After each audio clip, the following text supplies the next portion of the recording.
Hey everyone, it's Katie from Life Fluent, and today's video is all about de-villainizing stress in the classroom. Because you know what? Stress has gotten a really bad rep. And I think the way that we've been talking to our teens about stress has not actually been super helpful to them. So today is all about emotional resilience, learning to turn stress into excitement, and I think you're going to learn a lot. So go ahead and like and subscribe if you are a health teacher and you're looking for curriculum that's going to keep your teens awake and you want to learn tips, tricks, and also get access to free lessons and ideas. So I hope to see you around on the channel. Okay, guys, so let's get started. The first thing is, if you work with teens or you live with teens, I highly recommend you read the book, The Anxious, as I forget the name of the book. I'm like, what's the name of the book? The Anxious Generation by Jonathan Haidt. It is fabulous, and it brings up some really concerning points, actually, about the mental health of Gen Z and Gen Alpha. And a lot of it is talking about the effects of cell phone use and the lack of free play that contributes to a doubling in mental health issues like anxiety, depression, self-harm. And there's a lot of factors that go into this, right? We talk a lot about screens, screen time, but also the lack of free play and our hyper, surveillance and gentle parenting of trying to prevent our children and teens from experiencing anything negative actually makes them not emotionally resilient. And I wanted to talk about how this same concept can apply to the classroom and how we can build emotional resilience with our teens and have conversations about mental health that actually help.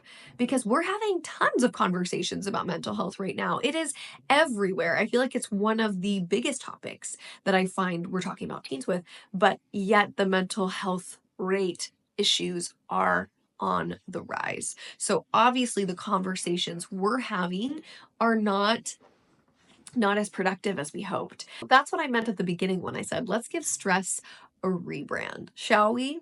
Stress has been a part of some of the most important parts of my life. The things I am most proud of and the things that have helped me grow as a person, all were pretty stressful. Even something simple like making this YouTube video is stressful to me. Right? I feel nervous. I think, well, what if I make a terrible video? Or what if I say the wrong thing? Or what if nobody likes me? That's what our teens feel times 10, right? But all of those things that are propelling us to grow and challenging us do also result in us feeling nerves or stress, right? And if we are villainizing stress, we are also then villainizing the thing that helps us grow, helps us get out of bed in the morning. And we need to talk about stress as something that will accompany us throughout our entire life. I'm not saying here and advocating that we should be, hustling and picking up as much stress as possible and we should be working to our deaths. But I do think that we need to normalize that stress is just a part of our life. And that is actually okay. And that stress is not something to fear, but something to lean into. And physiologically, stress is very similar to our emotional responses with excitement. So let's take a look at, let's say, public speaking.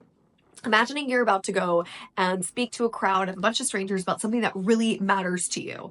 What are these functions that are happening in your brain? What symptoms are going on in your body, right? You're probably feeling sweaty hands, you're feeling anxious, your heart is racing, you have, butterflies in your stomach. All of those responses and the cortisol in your body is a stress response, right? Now, what if you took those thoughts of, oh my God, I'm so stressed, I'm so scared, I'm so terrified, and turn those thoughts into, I'm so excited. I can't wait for this. I am going to grow from this. Look at this great opportunity. That reframe in your brain is not going to change what's happening in your body because those are the same responses happening in your body, but it changes the way you frame it. And that is what emotional resilience is. And I've read lots about how to change the fear-based thinking to empowering thinking. And so the lesson that I'm teaching around stress now is all about those shifts in mindset and this bring it on mindset instead of how to avoid mindset, right? We're going up to the battle, okay? I want to show you how I teach these things in the classroom. I have a lesson called Friend or Foe that has been really monumental in rebranding stress for our class and making it something encouraging and exciting instead of something that we're afraid of and avoiding. And how I like to start the class is similar to the example that I gave before. I want my students to think about something that they're really proud of, or something that they worked really hard for, or something that has helped them grow.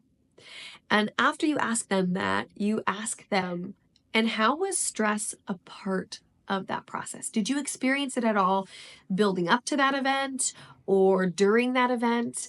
And almost always they will say yes.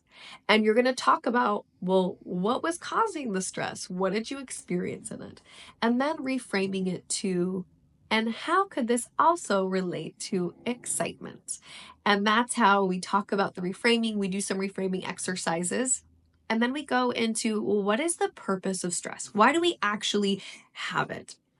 We talk about what are our tigers. So back in the day, very, very, very back in the day, we had our stress responses to help us survive, right? So if there was a tiger around, we needed something that was going to wake us up and get us to run. And we nowadays maybe don't have a tiger around us that's trying to chase us, but we have many tigers. We have our phones that are constantly beeping with something urgent, something that we need. We have friends that have different situations we need to address, and homework and quizzes and family life.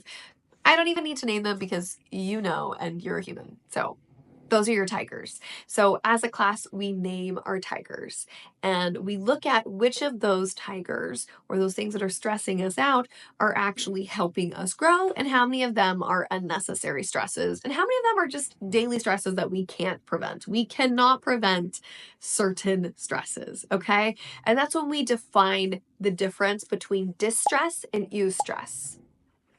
And these stresses are the difference between the mindset around them. They still are felt in our bodies the exact same way, right? And so that helps them differentiate between the two. And this is where we really bring it home. And I absolutely love this game. It is a card game called The Breaking Point. And how it works is we have two piles, two different card piles. We have the stressor pile and we have the coping pile. And on the stressor pile, or the stressor cards, you have a bunch of situations, both with distress and eustress. And they are things like forgetting to charge your phone, or being late for school, or you have a big test coming up, or you have to introduce yourself to somebody new. All of those things are stressors, and they have points attached to them for how stressful they are. So the more points means the more stressful. And then you have your coping cards, and your coping cards are the things that help you manage that stress. And so we talk about things like going on a walk, talking to your friend, petting your pet. I say that because I have a snoring dog down there that you might hear in the video sometimes. All of those are your coping cards, and they also have points that are negative points, so they take away from the stressor points. And here's the interesting thing. The point of the game is not to get rid of your stress and to have 0 stressor points. The point of the game is to have 10 stressor points only. So you don't want to go too high, which would be breaking point. So anything over 15 points is breaking point, because that means you've taken on too much. Or you have too low of points, like 5 points. And that means you haven't challenged yourself and you are not building the emotional resilience to handle it if stresses actually come your way.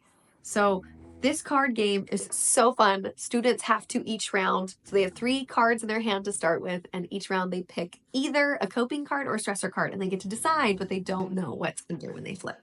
So really fun game. I love to end that.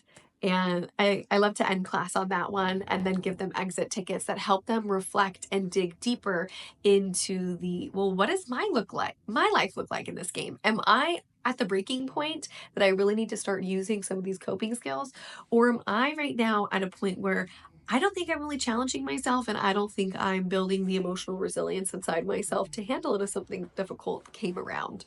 That's the lesson that I like to teach around emotional resilience, and it's called Stress, Friend or Foe. But go ahead and let me know in the comments if there are other ways that you like to talk about resilience and emotional resilience with your teens. And I'd love to hear ideas. I'd love to hear how some of these activities worked out in your classroom. I will hopefully see you guys soon on the channel. Bye, everyone.